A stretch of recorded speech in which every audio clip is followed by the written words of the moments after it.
Sebelum kita pergi lebih jauh, ini adalah tema kita yang pertama. Saya ada satu prinsip di dalam hidup supaya orang percaya dengan Allah. Kita tak boleh langgar begitu saja. Saya ada prinsip adalah, okey. Tema kita jalan.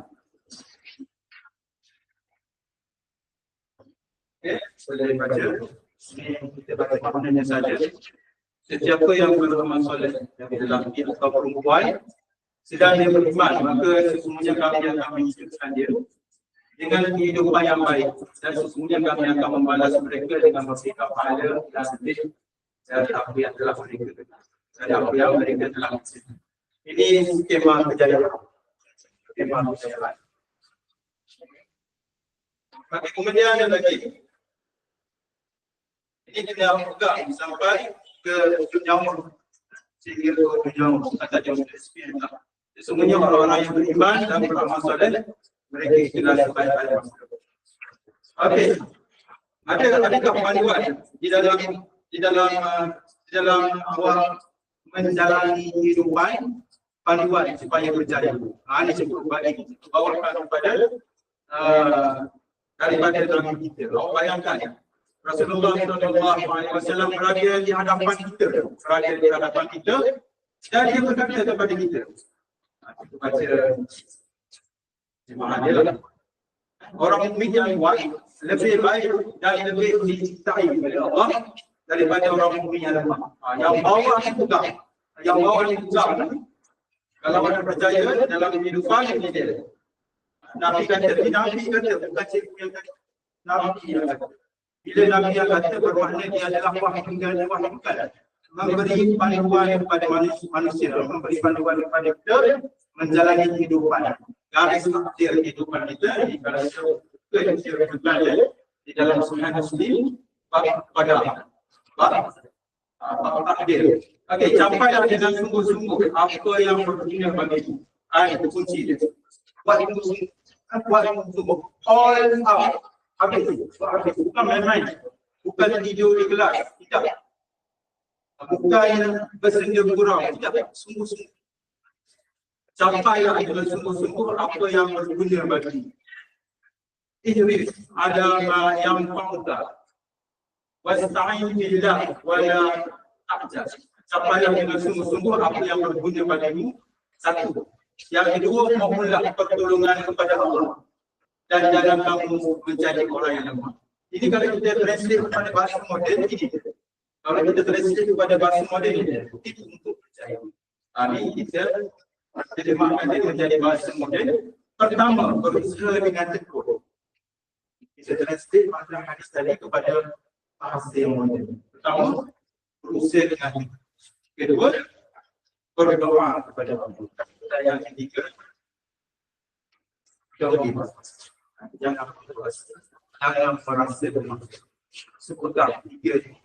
Bukan saja percaya di dalam Islam, tetapi percaya di dalam kehidupan.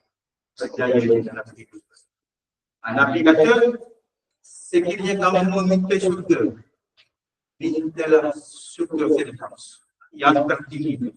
Maknanya dalam maknanya lah, kita kena capai the best.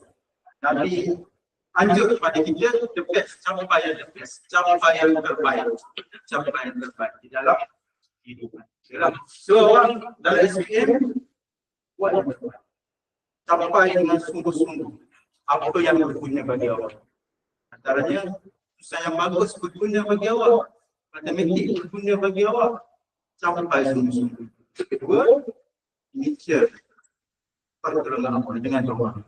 Yang ketiga, jangan merasa lemah. Jangan berkeras. Ini kunci untuk awak menjalani kehidupan. Bukan saja di SMKSU, tapi di atas muka bumi ini hingga kita mati. Okey. So 10 topik yang penting kita masuk ke 10 topik yang penting. Rakan-rakan di camp rendah, saya cikgu membuat satu kesimpulan kerana tajuk ini berkali-kali masuk dan juga markahnya banyak. Pertama yang perlu, yang cikgu merahkan ini yang kita akan bincang pada hari ini. Pertama adalah tajuk percukaian. Percukaian. Kemudian insurans yang kedua, seterusnya perancangan keuangan, tajuk 3 ketaksamaan linear. Ketaksamaan linear ini muncul hari ini seolah-olah menggantikan graf fungsi. Seolah-olah menggantikan graf fungsi. Kerana beberapa tahun ini graf fungsi keluar ataupun kurang diberi perhatian. Tiba-tiba ketaksamaan linear menjadi pilihan. Di mana kerjanya pelajar masih kena plot graf juga. Plot graf, buat graf garis lurus, kemudian cari rantau yang berloreng. Kemudian menjawab soalan. Seolah-olah ketaksamaan linear ini menggantikan graf fungsi. Seolah-olah. Tapi kalau kita tengok selama dua peluang, selama yang baru kita ajarkan pada minggu sudah, graf fungsi pun keluar, ketaksamaan pun dah keluar. Okey, seterusnya metrik. Kemudian gabungan transformasi garis lurus, sukatan serakan, graf gerakan dan teori rangkaian graf. Ini adalah 10. Kalau dapat menguasai 10 ini, awak bukan saja lulus, tetapi awak akan lulus dengan markah yang baik. Sebab apa? Dia merupakan awak markah yang besar. Markah yang besar. So, tolong beri fokus kepada tajuk-tajuk yang penting. Okey, jadi yang cikgu merahkan itu ada pada kertas kedua bahagian 9. Kita akan tengok hari ini 5 tajuk supaya ketaksamaan linear, gabungan transformasi, garis lurus dan sukatan serakan. Okey, itu saja. Soalan 11 ketaksamaan linear, kemudian gabungan transformasi, garis lurus dan sukatan serakan. Cuma sukatan serakan ni cikgu nak ingatkan awak, dia ada sukatan serakan data terkumpul. Ada juga ada sukatan serakan data terkumpul. Dua-dua masuk. Okey, di dalam sukatan serakan ni juga awak melukis profil, ataupun awak melukis histogram, ataupun awak melukis poligon kegerapan. Salah satu akan kita pelajar menjawab dengan baik di dalam. Juga di bawah dalam sukatan serakan yang akan tanya mi, kiraan mi.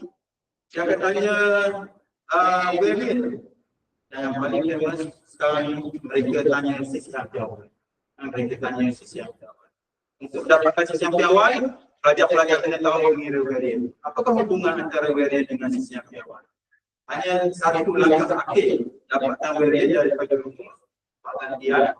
Kemudian akhir sekali variant itu buat punca kuas. Dapatlah sesi yang awal. Okey, sisi yang awal dia menunjukkan konsisten.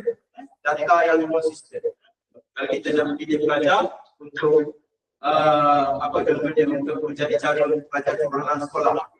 Pihak sekolah akan mengambil data daripada ujian awal. Mungkin ada 2 orang, kita pilih tapi nak pilih seorang. So kita buat kiraan variant dia. Data yang lebih kecil akan dipilih. Bacaan sisi yang awal yang lebih kecil menunjukkan bahawa pelajar ini lebih konsisten prestasi. Jadi dia akan ingat sisi yang awal adalah untuk konsisten, prestasi yang konsisten, bacaan yang konsisten. Jadi lebih kecil lebih bagus, lebih konsisten. Okey, kita tengok. Okey, ini satu kajian yang penting. Kita buat tuan awal cukai pendapatan. Okey, bagaimana kita mengira cukai pendapatan? Dalam kajian pertama hitung pendapatan cukai. Melaka dia keluarkan cukai taksiran bersama. Jadi kita terkena bila cukai taksiran pertama nanti cikgu akan tunjuk pada awak perinciannya macam mana. Okey, itu pendapatan cukai. Selepas itu kita untuk cukai pendapatan tolak debit sekiranya ada, dan juga akhirnya cukai pendapatan yang perlu dibayar dapatlah kita kira. Okey, kemudian kita nampaklah pendapatan cukai iaitu jumlah pendapatan tahunan tolak dengan pengecualian cukai tolak dengan pelepasan cukai. Biasa yang banyak pelepasan cukai, yang banyaknya adalah pelepasan cukai. Kalau pengecualian sikit je, mungkin derma yang kita bagi kepada payasu misalnya, kepada rumah anak-anak yatim misalnya, ataupun kita bagi hadiah, itu adalah pengecualian cukai. Pelepasan banyak, pelepasan banyak. Kita akan tengok juga dari sini. Okey dia, ini dia. Pendapatan, yang namanya pendapatan tahunan itu dia. Termasuk bentuk upah, gaji, bonus, dividen, faedah, sewa, royalti, premium. Ini semua adalah pendapatan tahunan. Pendapatan tahunan yang kita akan tolak. Pendapatan tahunan inilah akan tolak pengecualian dengan pelepasan cukai. Ini semuanya namanya pendapatan tahunan, campur semula. Cuma biasa dalam soalan disebut gaji saja. Biasa disebut gaji tahunan, enjin marzuki berapa? Dia mensyirkan gaji.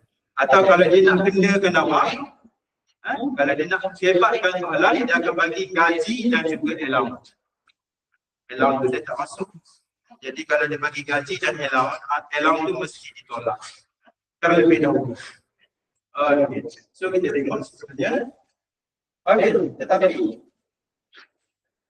Tetapi bukan semua pendapatan yang diterima dari majikan perlu dikenakan cukai. Ini semua tak kena.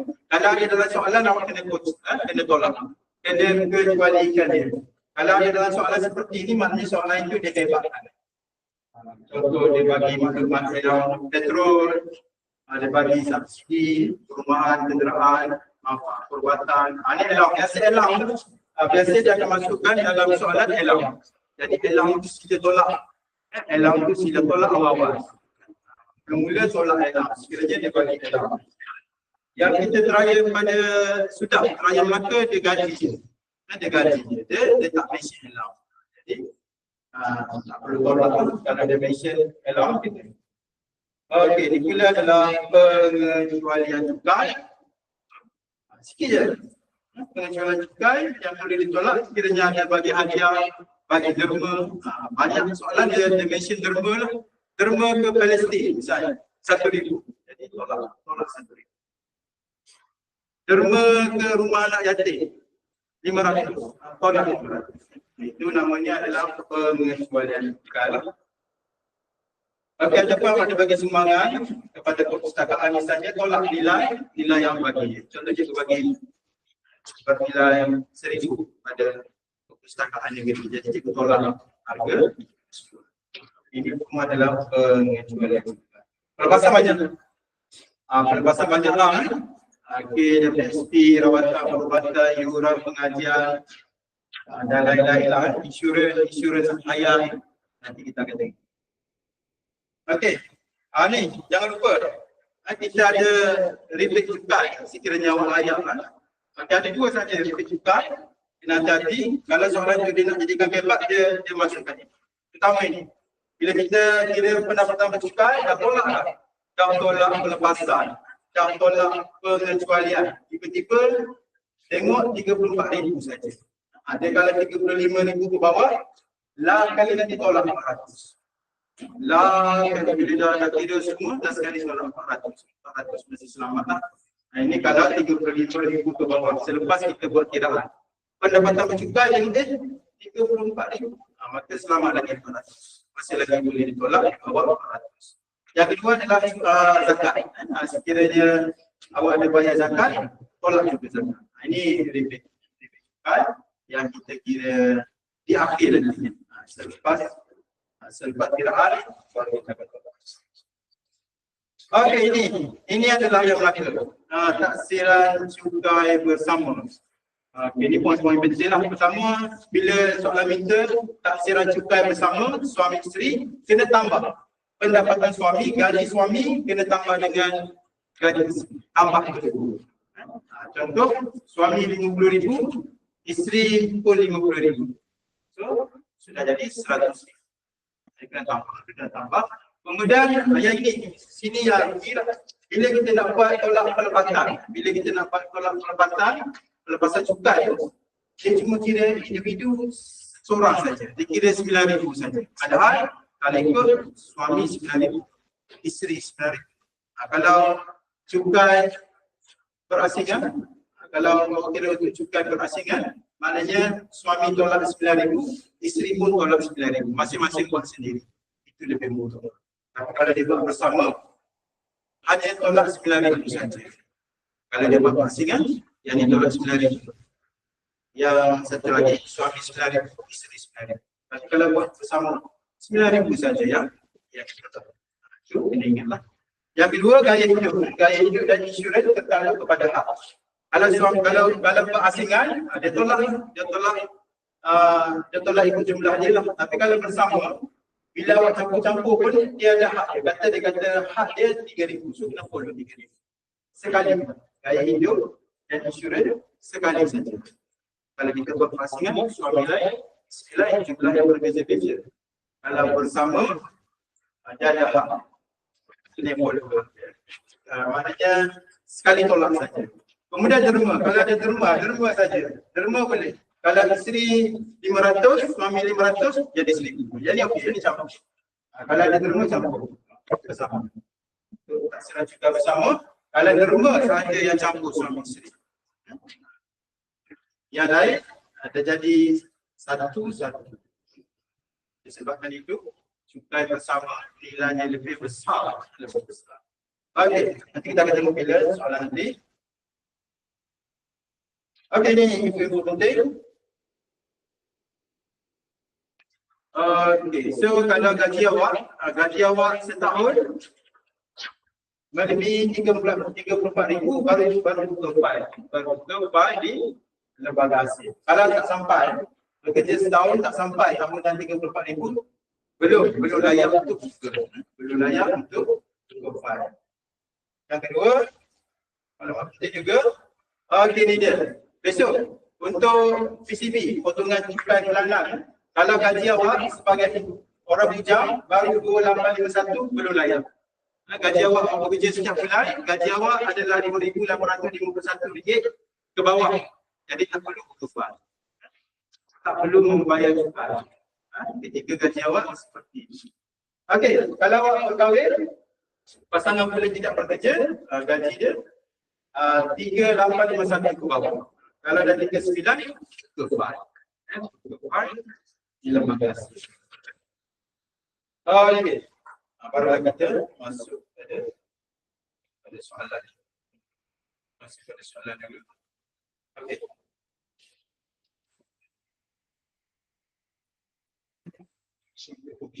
Soalan.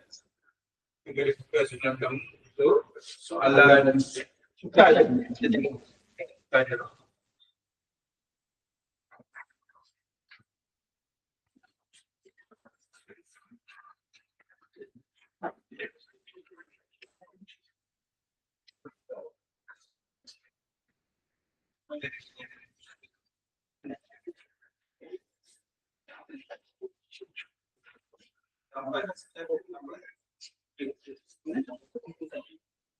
Ni.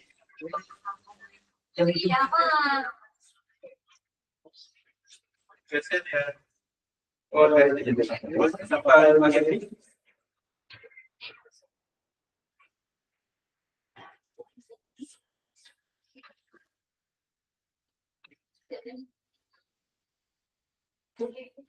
Dia salam bawah soalan 15.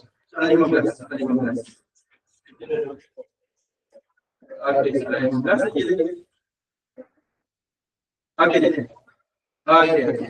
Okey dia kita baca soalan pertama.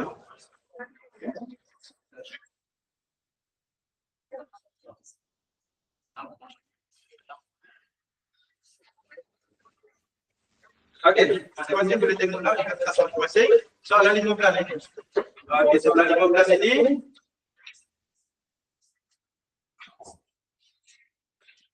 Ini dia minta. Okey dia. Memilih taksiran cukai. Memilih taksiran cukai bersama. Okey dia. Encik Morgan dan isterinya menerima pendapatan tahunan RM78,000 Nanti mulalah 78,000 manakala isterinya 50,500. Jadi pendapatan kedua ni mesti ditambah. Mesti ditambah. Okey, mereka memilih untuk taksiran cukai bersama. Ni dia. Ni kena hati-hati kelas. Bila bersama, awak tengok. Encik Murugan 9,000, isteri dia 9,000. Jadi bila bersama cuma tolak sekali saja.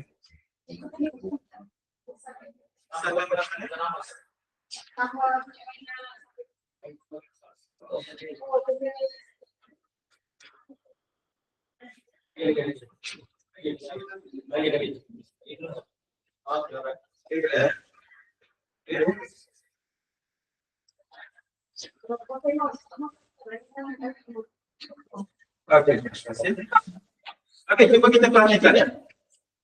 Sekarang ni kita kena bezakan adakah dia bila soalan cukai, bila ada suami isteri, kena perhatikan dia minta bersama ataupun berasingan supaya kita tak tersalah. Kalau tersalah kosong nanti sebagaimana terjadi kepada klien kita yang lepas. So kena perhatikan bila ada suami dan isteri, dia memilih untuk taksiran cukai bersama ataupun secara berasingan. Itu kena dapatkan maklumat tersebut daripada soalan. Okey, sekarang dia kata taksiran cukai bersama. Taksiran cukai bersama. Okey,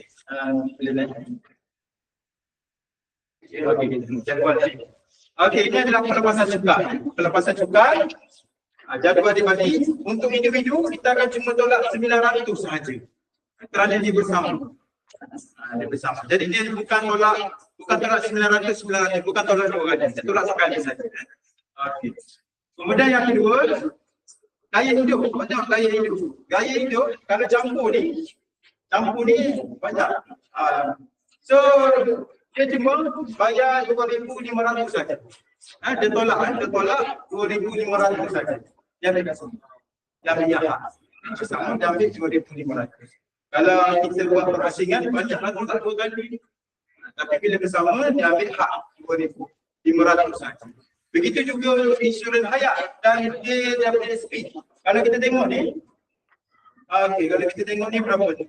Sampai tak 7,000. Sampai tak 7,000. 6,700. Jadi kita tolak 6,700. Kita tak boleh sebab hak dia 7,000 tapi ni tak sampai hak. Jadi tolak saja 6,700. Ini campur sebab tak melebihi hak. Kalau melebihi hak kena ambil hak. Macam tadi bila campur ni lebih tak? 2,500. Lebih tak, jadi kena ambil hak 2,500. Manakala ini bila campur perlu sampai 7,000. Jadi kena campur 6,700. Okey, insurans perubatan bila campur lebih tak 3,000. Lebih, jadi kena ambil 3,000 saja. Jadi ini kena perhatikan betul. Okey, mari kita kira. Insurans di sini saja.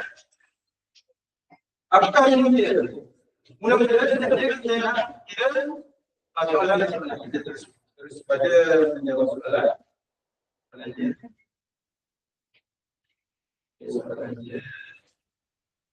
Hitung jumlah pelepasan cukai. Kita hanya pelepasan cukai. Kita dapatkan jawapan dia. Kita kali kemudian rumah di pendekatan cukai. Besar dapat sikit. Pendapatan cukai. Okey. Apakah rumus sebagai pendapatan cukai? Pendapatan tahunan tolak apa?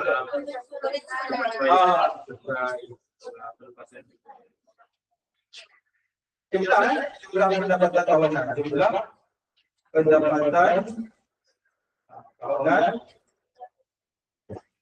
tolak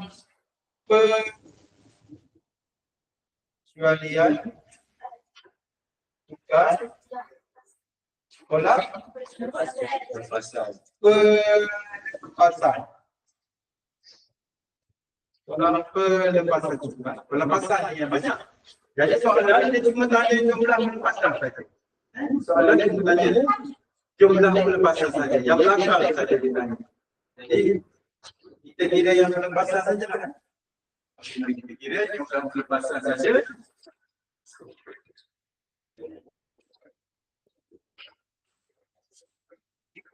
Jumlah pelepasan.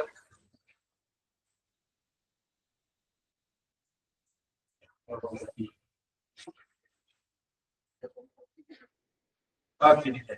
So, inilah jumlah pelepasan. Jumlah pelepasan. Jumlah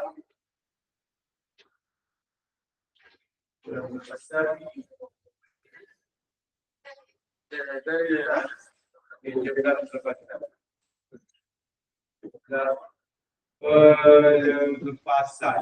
Pelepasan apa? Pelepasan cukai dah. Ada jumlah pelepasan, jadi yang ini individu ambil mana-mana kan? 9,000 saja.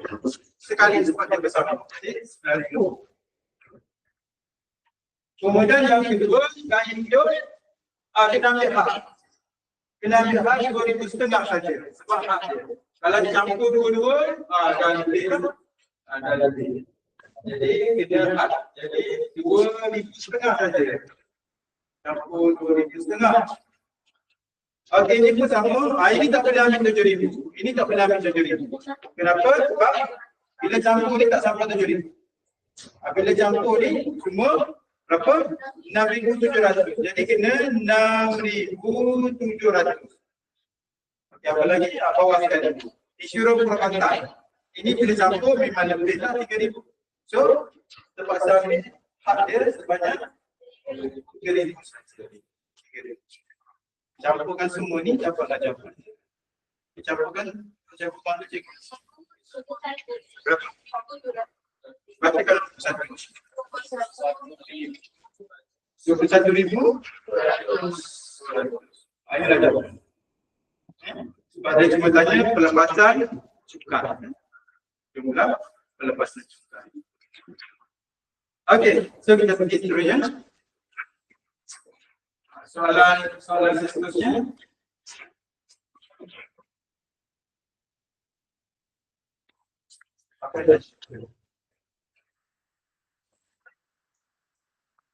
Dengan menggunakan jadual 5 itu cukai pendapatan. Ini dia. Itu cukai pendapatan.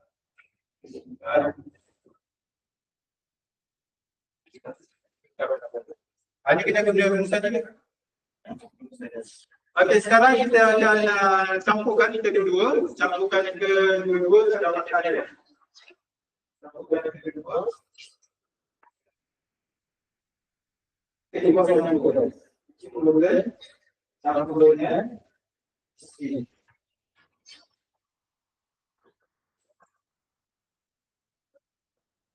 Ini. Okey, campurnya.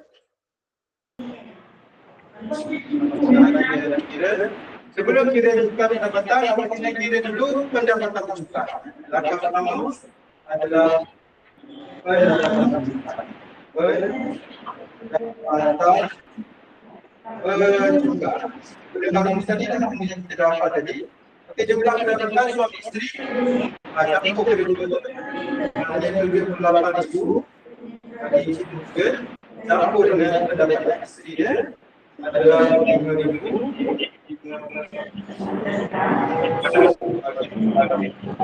Ini adalah jumlah pendapatan suami isteri.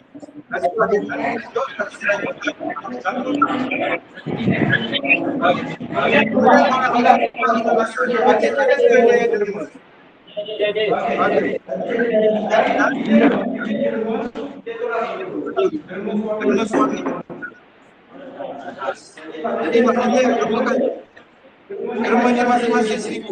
Jadi tolak 1,000, tolak 1,000. Jadi tolak berapa? Tolak 2,000. Tolak 2,000. Rumah dia kira campur kira dua. Ini dia rumah 2,000.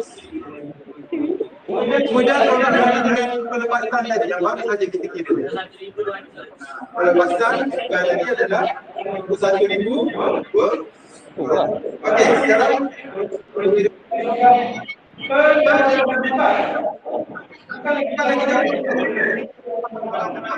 baru mendapat pendapatan berjuta. Berapa juta?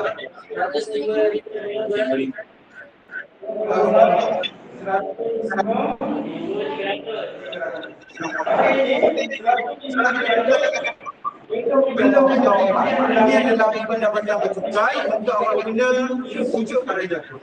Okey, sekarang pada jatuh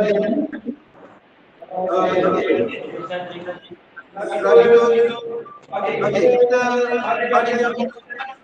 pada baris yang kedua, pada baris yang kedua. Pada baris di antara 100,000 ringgit sehingga 200,000. So, untuk jumlah bank jumlah 1,300. Okey, jadi sini kita tukar data. Tukar data. Okey, kita yang pertama cek tukar data. Tukar data ni kita tengok untuk daripada jadual kita kata 10,000 pertama. 10,000 pertama. Berapa dibayar untuk 100,000 atau 1,000 pertama. Tak boleh. Kalau tak pakai pembaris di mana?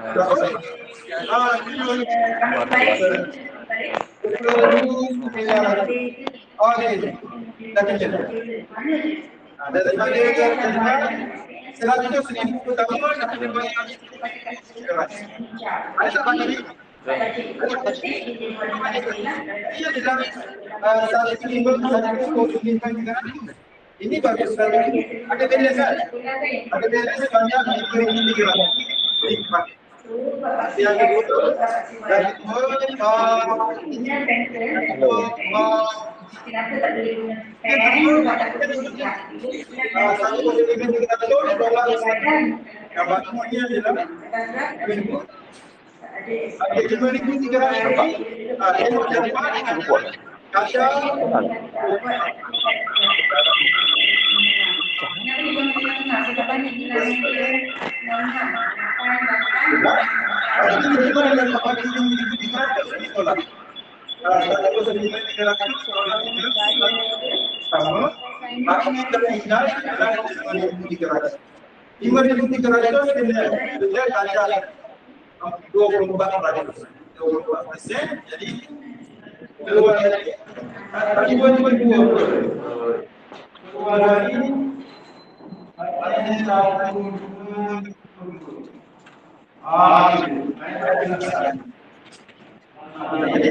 Pendapatan yang banyak.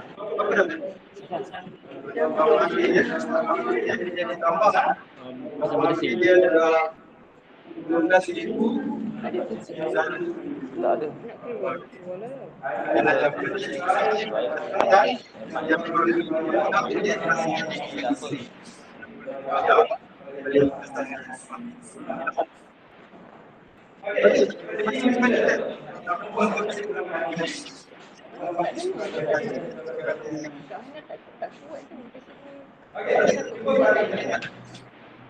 Ini sudah ditolak. Yang ada dapat siap. Ini sama-sama. Jadi secara berlaku sebagai tugas pertama yang harus dibayar.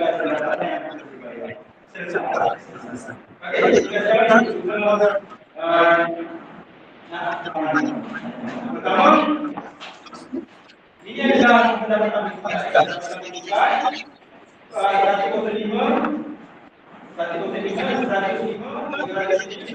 ini boleh tak tolak 400? Boleh tak tolak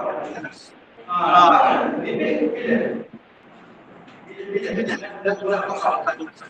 Ini bila kiranya pendapatan cukai ini 35,000 ke bawah. Kalau 35,000 ke bawah, dapat lagi tolak 400. Jadi tak ada banyak lah. Macam tadi dah 105. Jadi tak perlu jual 400. Kalau jumpa sini, kira-kira 33,000. Jadi boleh. Okey. Lagak pun ada. Jadi ialah menggunakan supaya datang sekali. Okey, jadi soalan dia Ada pertanyaan? Ini.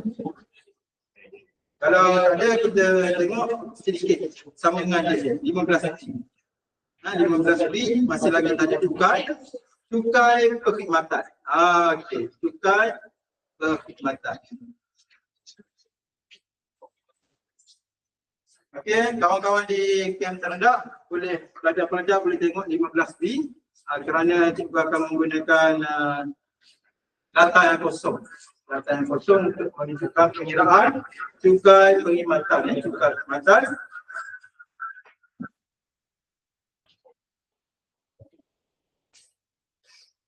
Okey.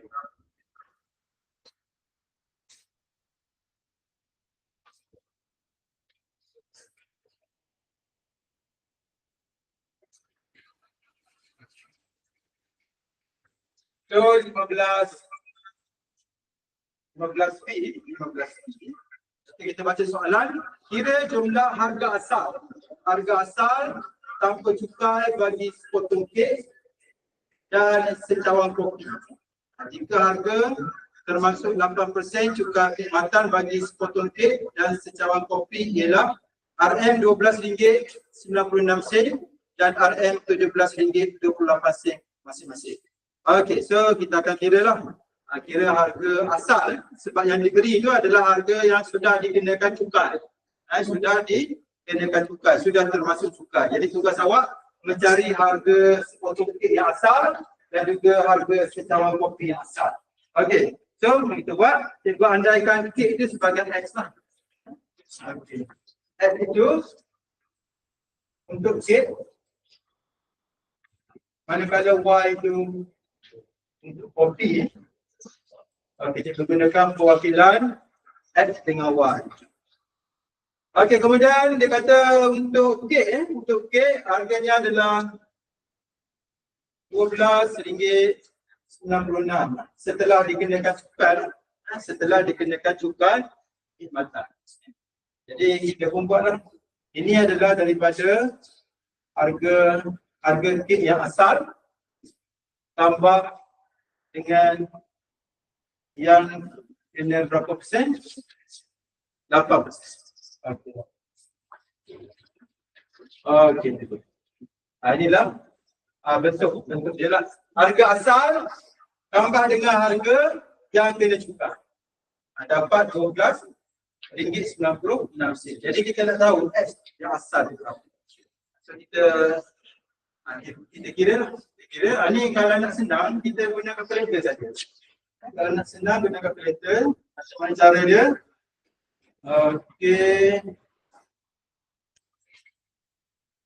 Okey, nak senang. Selesaikan ni guna kalkulator. X ke sebagai 1 lah. 1 tambah 8/100. Macam tu. Yang mudah. 1 lah. X 1 tambah 8/100. Guna kalkulator. Berapa kali keluar? Berapa? 1.08, jangan lupa X. Okey. Ini guna kalkulator. 1 tambah 8/100. Jadi dapatlah 1.08X. Sini adalah 12.96. Okey, sekarang awak nak X. Awak nak X, ini pula operasi darab. Jadi 1.08 tu sila turun ke bawah. 12.96 per dengan 1.08 dapatlah harga asal bagi K. Dapatlah X. Gunalah kalkulator anda. 12.96 bahagi 1.08 dapatlah harga K yang asal. 12. Maknanya RM12 lah. Dapatlah RM RM12 untuk X. Okey, dapatlah harga kek tersebut. Rupanya harga asalnya adalah RM12. Dengan cara yang sama, awak dapat mencari harga asal secawang kopi. Okey, buat sama je. Tiru je. Okey, kopi setelah dikenakan cukai perkhidmatan adalah RM17. RM17.28. Ini harga yang sudah termasuk cukai perkhidmatan. So kita kira dengan cara yang sama. Cikgu gunakan perwakilan Y tambah Y darab 8%. Okey, sama je. Cuma X tu cikgu jadikan Y lah. Okey, kita pun dengan cara yang sama tadi. 1 tambah 8. 1 tambah 8 per 100. Sama je jawapan dia. Sama macam tadi lah. Sama macam tadi. 1.08. 1.08 sekarang adalah Y. Itu dia. Ini sama juga. Ini sama juga. Jadi satu lah. Ini 1Y. Manakala ini adalah 8Y. 1 tambah 8. 1 tambah 8 per 100. Itu dia. 1 tambah 8 per 100. Guna kalkulator. Jadi dapatlah 1.08 itu. Okay. Siapa tahu macam mana cara untuk mencari Y? Okey. 1.08 ni turun ke guna kalkulator anda. 1.28 bagi 1.08 maka dapatlah Y.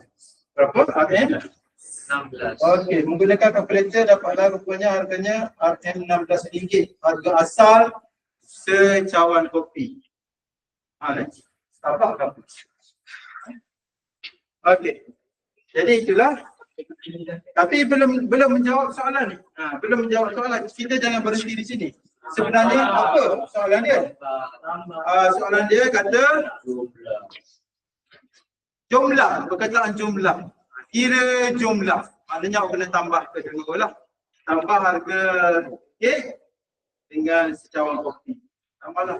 Jadi jumlahnya. Okey, jumlahnya adalah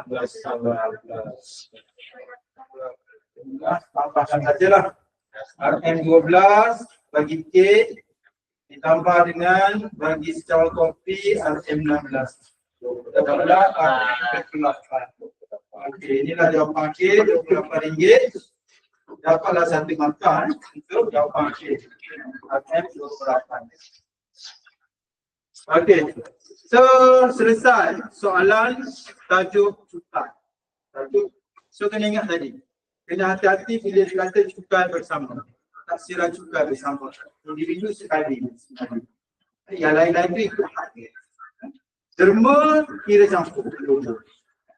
Itu kena hati-hati. Kita bezakan dengan yang berasingan. Okey, seterusnya kita tengok soalan lain.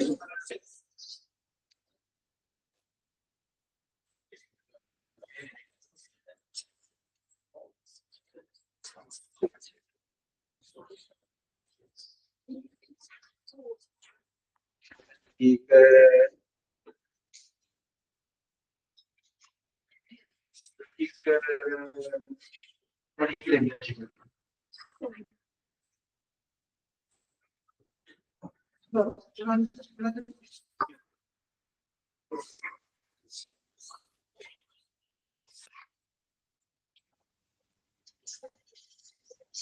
okey. Terima kasih.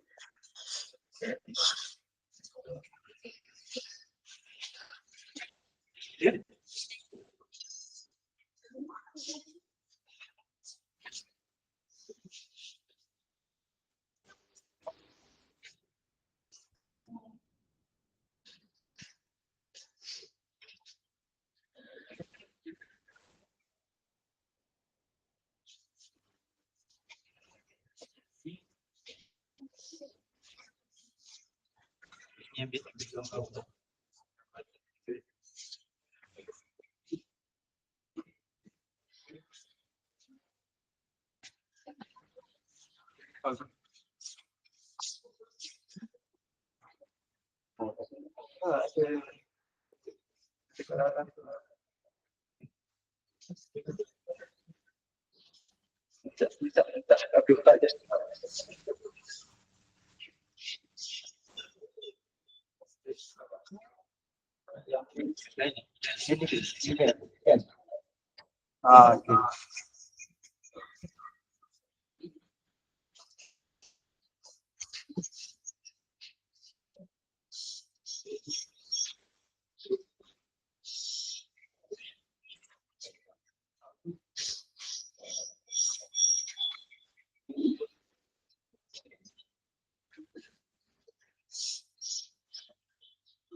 Okey.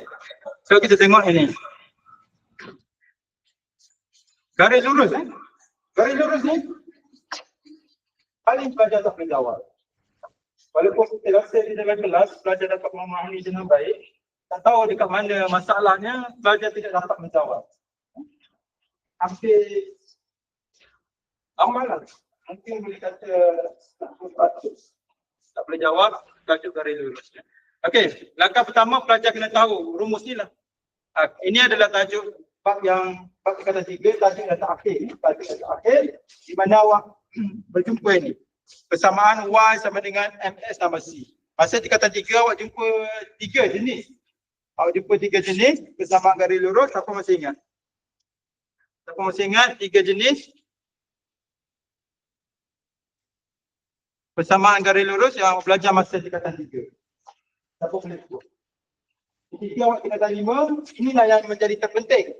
Y sama dengan MS tambah C menjadi persamaan yang terpenting.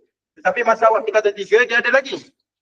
Dia ada lagi dalam bentuk yang lain, iaitu bentuk apa? Bentuk AX tambah BY sama dengan C. Okey, ada bentuk ini. Awak juga belajar bentuk lain, iaitu bentuk X per A tambah Y per B sama dengan 1. Okey. Jadi maknanya di bawah tajuk garis lurus ada 3 rumus.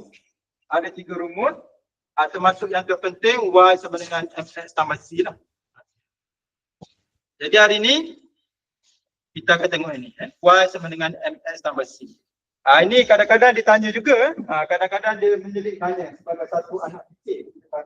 Daripada sini tukarkan kepada bentuk ini. Soalnya dia ada 1,2. Kadang dia masuk ke situ.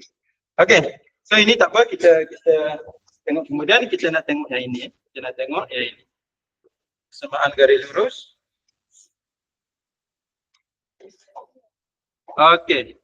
Di mana Y adalah persamaan garis lurus, M kecurunan, C pintasan Y. C pintasan Y. Ini pelajar kena jelas lah. Okey.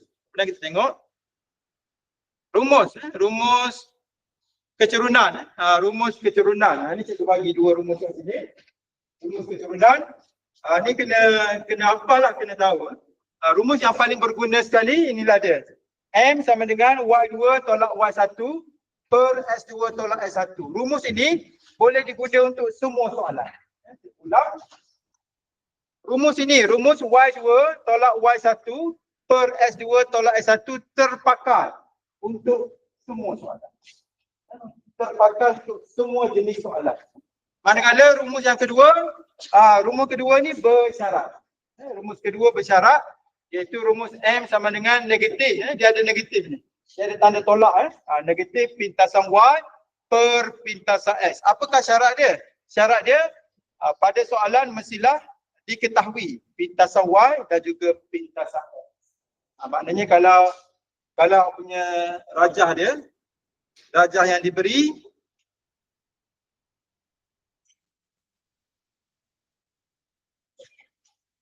okey. Contoh ini 6, ini negatif 4. Okey. Ataupun ada satu lagi di sini. Ini contoh lah, cikgu buatkan contoh saja. 10, 6, 2, negatif 2. Ini contohlah contoh. Okey.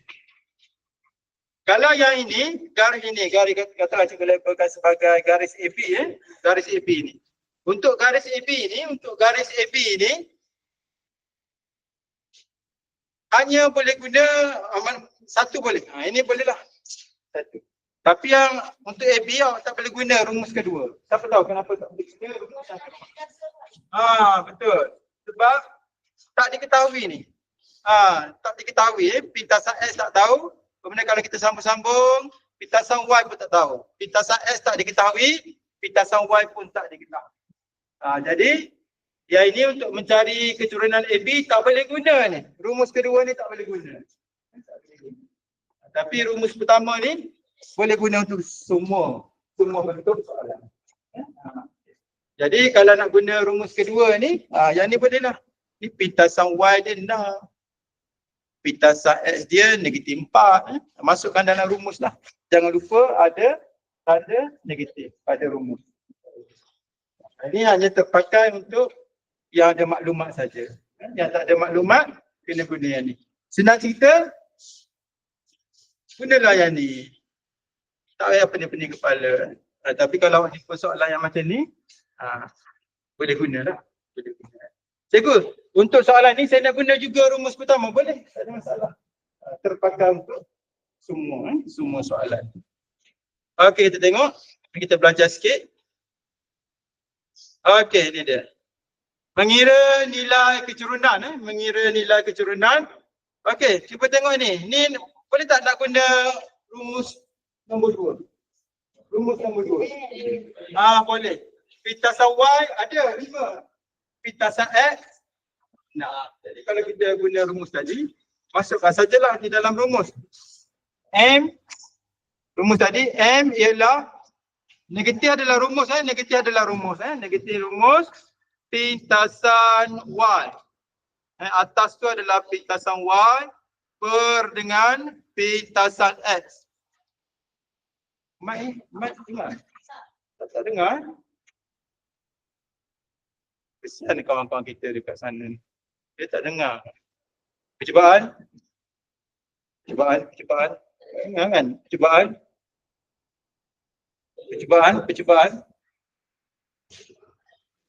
Hello? Ada? Hello, 1, 2, 3. Ada.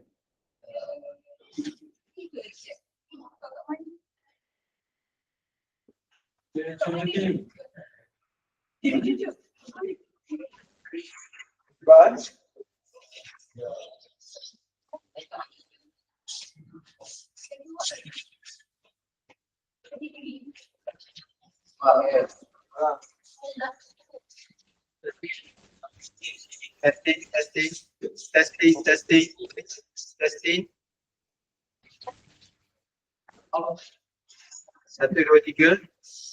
1, 2, 3. Percubaan.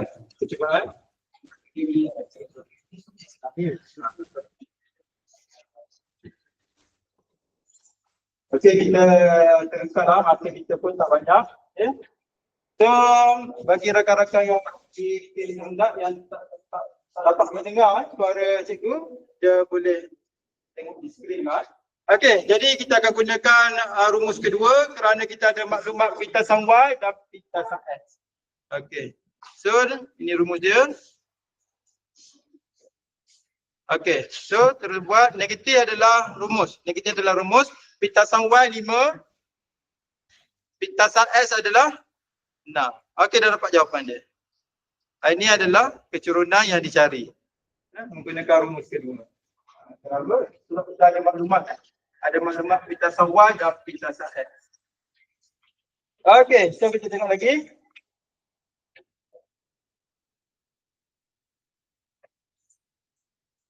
Okey, ni semua mudah lah. Ini mudah lah. Ini semua boleh guna rumus yang kedua lah. Itu jawapan dia. 8/5. Negatif 4/3. Kenapa? Sebab ada maklumat pintasan Y dan juga pintasan X. Okey, ini atas kan ada 2 titik. Ada 2 titik, kita boleh mencari kecurunan. Walaupun tak tergambar. Level sajalah. Titik 1, X1, Y1, X2, Y2. Masukkan dalam rumus. Pergi lagi sikit lah. Kalau kita nak menjawab soalan ni. Okey, persamaan garis lurus. Okey. Saya cikgu akan tunjuk ni. Lepas tu langsung kita tengok soalan. Sebab masa kita tak banyak ni. Okey, so langkah pertama kelas adalah menulis persamaan garis lurus. Apakah dia persamaan garis lurus? Nadia. Okey, rumus bagi garis lurus. Y sama dengan ML sama. Itulah langkah pertama yang pelajar kena buat. Y sama dengan MX tambah C. Okey, ni langkah pertama. Kena ingat. Ini langkah pertama di dalam menjawab soalan dari huruf. Okey, kemudian cari nilai M. Okey, pelajar-pelajar kena cari nilai M dan juga nilai C lah. Dua-dua tak ada ni. Nilai C pun tak tahu. Nilai pintasan pun tak diketahui. Okey, tengok cikgu buat. Langkah pertama adalah mengira kecerunan. Menggunakan rumus 2 boleh ke rumus 2? Rumus 2. Rumus 2 tadi mesti ada pintasan Y dan pintasan X. Boleh tak pakai rumus 2? Boleh. Kita guna rumus pertama. Rumus pertama tu terpakai untuk semua soalan. Iaitu Y2 tolak Y1 per X2 tolak X1. Okey. So, ini titik yang ada ni labelkan sendiri. Labelkan sendiri. Ini contoh cikgu labelkan X1, Y1. Tak boleh X1, Y2 tak boleh. Dia kalau yang pertama. Pasangan pun pertama juga. Kalau ni X1, Y1, automatik ini menjadi X2, Y2 lah. Mungkin ada pelajar kata, cikgu saya nak jadikan ni X1, Y1 boleh? Boleh. Kalau ini jadikan X1, Y1, automatik yang bawah ni jadi X2, Y2. Tak apa. Nanti dia dalam rumus, dia akan memberikan jawapan yang sama saja. Okey, mari kita buat gantian. Okey. Tanya siapa ni? Tanya siapa ni? Y2. Okey, Damia. Berapakah nilai Y2? Berdasarkan racah yang cikgu label. 3. Y2 3. Y2 3 tolak Y1 1.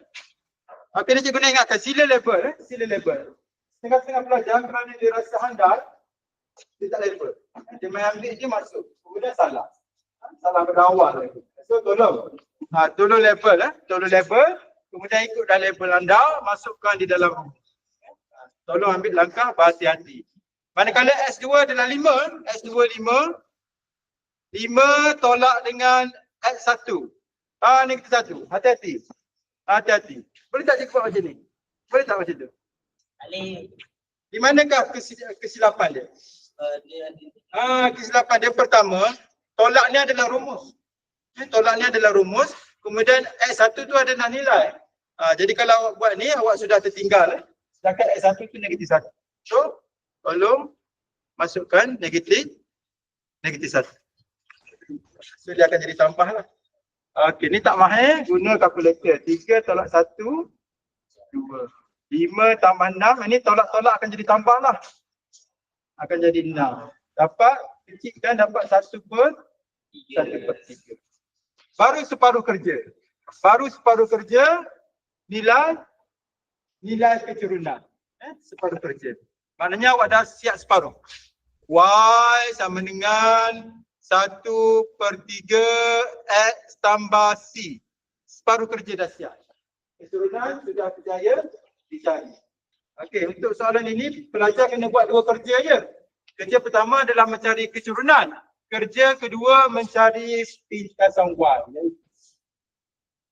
Untuk mencari keturunan pelajar perlukan 2 titik. 2 titik. Inilah untuk dia ganti dalam rumus. Perlukan 2 titik. Tetapi untuk mencari nilai C, untuk mencari nilai pintasan Y hanya perlu 1 titik saja. Ulang, untuk mencari keturunan perlu 2 titik. Nak ganti dalam rumus. Tetapi untuk mencari pintasan Y ataupun nilai C perlukan 1 titik saja. Cikgu, tapi saya ada 2 titik ni. Saya ada negatif 1 dan juga 5 3. Saya ada 2 titik. Maka bila ada 2 titik pilih. Pelajar boleh pilih mana-mana saja akan keluar jawapan yang sama saja. Misalnya cikgu ambil 5 3. Cikgu ambil 5 3. So 5 3 ni ganti di dalam ini. 5 3 ganti di dalam ini. Berapakah Y? Y-nya adalah 3. Ganti Y sebagai 3 lah. Dan ganti X sebagai 5. Tempat X ganti sebagai 5 lah. Okey. Siap dah kerja kita. Ini guna kalkulator lah. 1/3 darab 5 dapat 5/3 lah. Ini guna kalkulator. Dapatlah 5/3. Tambah C. Okey, sekarang nak siap dah. Awak nak C. Yang ini kesemuanya pindah ke sini. Jadi 3 tolak 5/3. Guna kalkulator lah. Sama dengan C. Berapa amat? 4/3. Dapat jawapan dia 4/3 merupakan nilai C. Jadi jangan lupa ganti sini untuk mendapatkan persamaan. Untuk dapat persamaan. Jadi jawapan akhirnya adalah Y sama dengan 1/3 X tambah 4/3. Inilah jawapan dia. 4/3. Ini jawapan dia. Y sama dengan 1/3 X tambah 4/3. Mungkin ada pelajar yang handa-handa, cikgu saya nak cantikkan persamaan. Saya nak cantikkan lagi persamaan. Boleh. Dengan awak tengok ni, ke bawah dia sama tak? Bila dia sama, sebenarnya awak berhenti di sini dah dapat markah penuh. Tapi kadang-kadang bila menjawab soalan kertas satu tak ada. Tak ada pilihan jawapan sebagai ini. Rupanya dia modify sikit. Dia cantikkan lagi, 3 ni dia buat naik atas. Menjadi 3Y. Sama dengan X tambah 4. Okey, ni pun boleh. Okey, maknanya pecahan sama-sama 3 ni dia angkut, letak di depan Y. 3Y sama dengan X sama 4. Inilah jawapan dia. Ini sebenarnya sudah jawapan akhir. Tapi kadang-kadang dalam pilihan jawapan kita tak ada. Maknanya dia sudah ubah menjadi ini. Okey, ini tajuk garis lurus. Okey, ada masa sedikit ni buka soalan tersebut. Soalan nombor 13 ke? Soalan 13 ke? Cuba tengok hasil karya, hasil kerja awak. Adakah dia sesuai ni? Ataupun dia ada ada bukti kita belajar sesuatu. Kita tengok.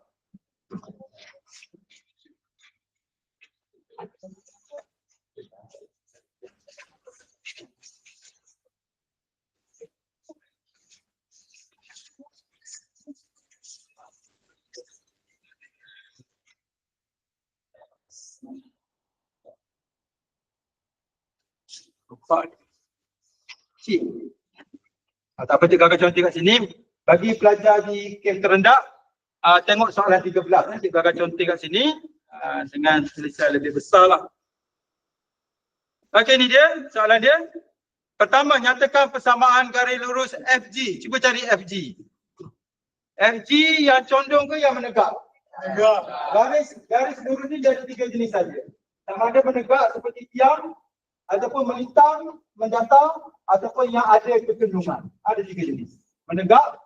Kalau menegak seperti tiang lampu itu, kita baca X. Itu sudah pun nama dia lah. Okey, kita perhatikan garis lurus. Dia minta FG. FG di sini. Ni FG ni. FG adalah, okey tu dia. FG. Ini G. Dia bagi nilai 3/10. Okey, ini adalah F. Okey.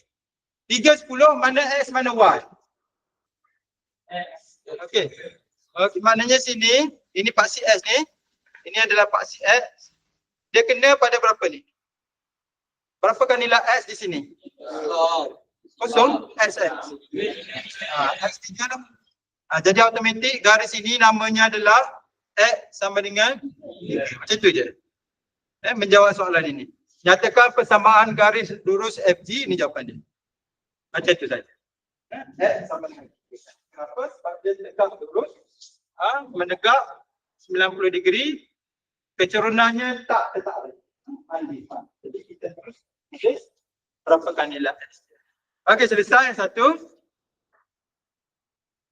Tentukan pintasan X bagi GH. Okey, ni dia. Okey, sini dia tanya berapakah pintasan X. Okey. So, soalan ini kita kena dapatkan bantuan. Cuba perhatikan. Warna kuning lah. Nampak ke kuning? Nampak ke kuning? Nampak ke? Kawan-kawan kita kat sekitar rendah tak tahu lah. Nampak ke tidak Ya? Kuning. Jelas Okey. Jadi sekarang ni cuba perhatikan titik G ni. Okey, G pada 3/10. 3/10 kita satu titik saja. Kalau awak ada satu titik saja di atas satu garis sampai ke sedap tidak boleh mengiris persamaan garis. Sebab apa? Untuk mencari kecurunan kita perlukan 2 titik. Dalam rumus kita perlukan 2 titik, tiba-tiba satu titik. Maka tak boleh cari. Kecuali ada maklumat garis tersebut selari dengan garis yang lain. Tengok soalan. Adakah dia ada selari? Oh ada, dia selari dengan ini. Dia selari dengan EF. Dia selari ni. Okey, dia selari dengan EF. Dan EF ni sudah pun diberi dia punya, okey tu dia bagi. Sudah pun diberi dia punya persamaannya adalah 2X tambah Y sama dengan 6. Okey, ni salah satu bentuk lah. Salah satu bentuk. Jadi kita awak kena tukar jadi bentuk ni. Kena tukar dalam bentuk Y sama dengan MX tambah. Okey ni. Jadi senang sajalah cikgu akan pindah ni saja. 2X ni cikgu pindah ke sana. Positif bila pindah merentasi sama dengan apa berlaku? Okey, akan jadi negatif lah. Jadi bila kita susun balik Y sama dengan negatif 2X tambah 6. Cikgu kenapa tambah sebab Y ni sebab 6 tu positif. 6 tu positif. Okey, sekarang berapakah nilai M? Siapa nampak? Bandingkan ini dengan ini. Negatif 2. Dah apa tahu? Rupanya M-nya adalah negatif 2. Okey, separuh kerja dah siap. Separuh kerja sudah pun siap. Okey, jadi cikgu akan sambung. Sebab Y sama dengan negatif 2X tambah C. Okey, M dah ada lah. Tak perlu nak pakai rumus lagi dah, tak perlu. Ambil saja daripada twin dia. Ambil saja daripada kembar dia lah. Yang selari dengan dia. Sama nilai, terus. Okey. Nak dapatkan nilai C, berapakah titik cikgu perlukan? Kalau keturunan 2. Untuk mendapatkan nilai C, kita sampai berapa titik? Tadi buku. Kalau 2 keturunan. Satu. Kita perlukan 1. Cuba cek di atas garis ni, garis TH ni ada tak titik yang diberi? Ada, ini dia. Ini, okey, jadi kita gantilah. Ganti Y itu adalah 3 ke 10. Okey, mana ni X, ni Y Y itu adalah 10 Y 10. Manakala X adalah 3. Okey, mari kita selesaikan. Mari kita selesaikan perlahan. 10. Negatif 2 darab 3 dapat negatif 6. C. Okey, siapa tahu macam mana cikgu nak dapatkan nilai C? Apa perlu buat? Okey, ini adalah pindahlah. Bila pindah, yang negatif akan jadi 10 tambah 16. Okey, jangan berhenti di sini. Jangan berhenti di sini, tulis persamaan penuh dia. Jadi jawapan dia adalah persamaan untuk garis GH adalah Y sama dengan negatif 2X tambah 16. Itulah cerita dia. Okey, nampaknya kita sempat hanya sampai di sini sahaja. Okey, buka kepada soalan. Nampaknya 2 tajuk saja dapat hari ini. Pertama tentang tukar tadi, perlu berhati-hati bila taksiran tukar bersama. Ada beberapa tempat kena hati-hati. Yang kedua ini, cikgu ulang, kerja pelajar hanya 2 saja, mencari nilai keturunan dan juga mencari nilai C. Okey, kalau dia ada selari, senang. Keturunan tu ambil saja daripada persamaan. Cari saja nilai C menggunakan satu titik yang ada di atas garis tersebut. Okey, jadi ada 10 tajuk. Ulang 10 tajuk untuk awal puasa ini dengan baik. Dan tadi. Inilah soalan-soalan yang kita jawab termasuk buku. Buku ni. Betul? Termasuk buku ni ya. Buku ni dalam ni ada 3 set soalan lah. Set 1, kertas 1, kertas 2, kertas 1, kertas 2, kertas 1, kertas 2. So, buat di rumah. Terutama saya nak tegaskan terutama kertas 1. Kenapa? Sebab kertas 1 ni dia ada cara menjawab dia. Sebab kertas 1 dia 1 jam setengah, 40 soalan. 40 soalan. Jadi awak mesti buat kertas 1 ni di rumah, hari Sabtu ataupun Ahad menggunakan jam. Menggunakan kawalan masa. Awak kena belajar menggunakan kawalan masa. Kalau tak, awak tak cukup masa. 1 jam 30 minit bermakna masa awak ada cuma 90 minit kita. 90 minit awak ada. Katalah kita ada 40 soalan. Kalau satu soalan awak jawab sehingga 3 minit misalnya. Satu soalan ambil masa 3 minit. Habis 3 minit darab 40, sudah pun 120 minit. Sedangkan masa yang ada cuma 90 minit saja. Jadi satu soalan tak boleh lebih 3 minit. Kalau 2 minit awak akan dapat 80 minit. Kalau satu soalan 2 minit, 2 darab 40, 80 minit. Masa ada baki 10 minit. Jadi kena ada kawalan masa untuk jawab kita satu. Pasti kalau tak jawab tak lepas, satu soalan kalau tak boleh jawab, lompat kepada soalan. Soalan 2 tak boleh jawab, lompat sampai soalan 3.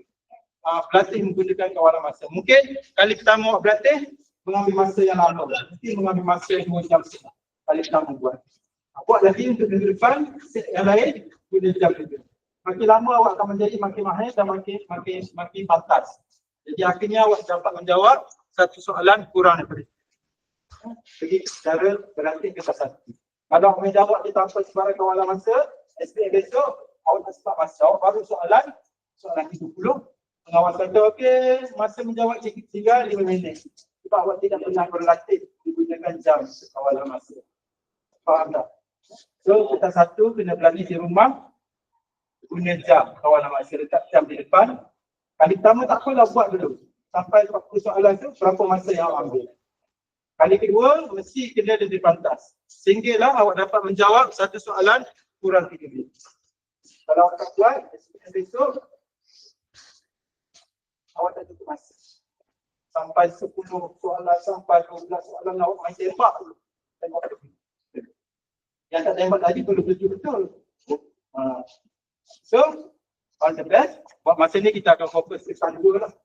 Stan 2 10 topik yang penting tu, awak kena mahir. Baik guru, kena mahir lah. Lepas tu baru kita tengok lain di bahagian ini. Lepas tu baru tengok satu jangan tunggu. Buat di rumah, datang sekolah tanya. Ataupun WhatsApp. Tanya cikgu macam mana, sebab kita satu soalan sekian-sekian. Kita satu, dia punya calculation dia simple. Dia tak complicated. Boleh. Tanya satu, bila kita nak buat secara kita satu ni, lambat lagi. Kita akan buat kita dua dulu. Kemudian bila dah mahal kita dua, barulah kita langsung tempat kita satu. Sementara itu, awak buat dulu. Boleh? Okey, so itu saja hari ini. Okay, terima kasih banyak-banyak. Okay, terima kasih kepada rakan-rakan di Kerja Rendah. Kita untuk kamu semua dan terima kasih juga untuk rakan-rakan guru. Okay, ada kesempatan untuk jumpa lagi pada waktu yang lain. Okay, Assalamualaikum warahmatullahi wabarakatuh. Okay, hari ini macam mana nak jangan pun tak dengar apa yang kita buat.